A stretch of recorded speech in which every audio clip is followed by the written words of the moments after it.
is there. We must, wherever we are, preach peace, unity, and love, and our national flag and our national anthem. We must unite our people. We must accept divergent views among ourselves. That is important. The best view should take the day. And we see no problem with that currently as we move on. We, however, have a task to revive our economy. Let me assure you that we are where we are as a result of a decision which we took on the land reform program. Be clear, I am not regretting that we took back our land. And the land reform is irrevocable. We'll move forward. Even the British accept now that that issue is dead. We are discussing with mutual respect to move forward. And now, I had an interview when I came here. He went there. There was a very tough lady who interviewed me. Yeah, that's the name. She says, I am always wine a new bottle. But what is important, no one eats the bottle.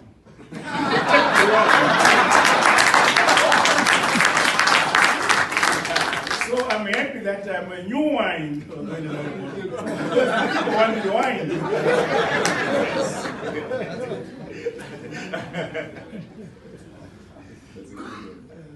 Our approach also back home is that we have model of approach the various subsectors of the economy.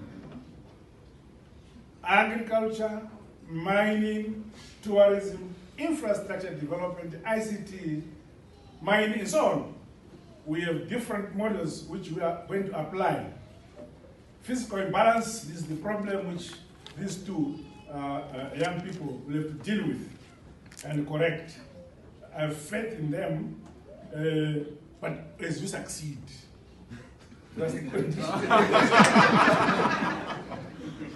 So, also in terms of our constitution, there's the issue of devolution in our constitution. That is to say, our constitution provides that we should devolve part of central government power to the provinces.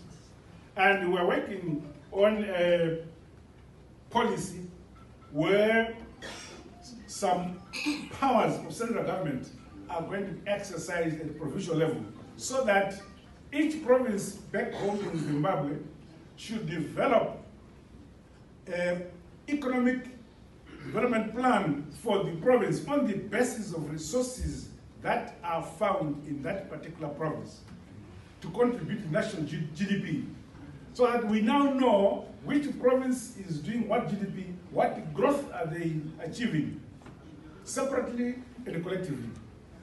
That is critically important, and that will help my Minister of Finance as to focus as to what is happening. Rather than in the past, when we looked at these issues globally without specific allocation as to how areas are progressing. With regard to, specifically to agriculture, we already have a model where in the past our agriculture was based on the support by the public sector, the fiscus.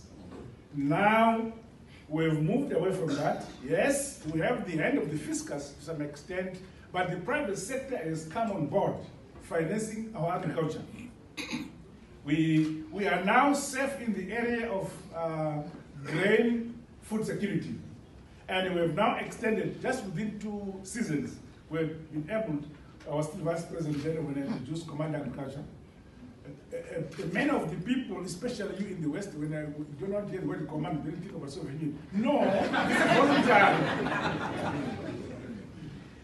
People come onto that program voluntarily. and it's very successful.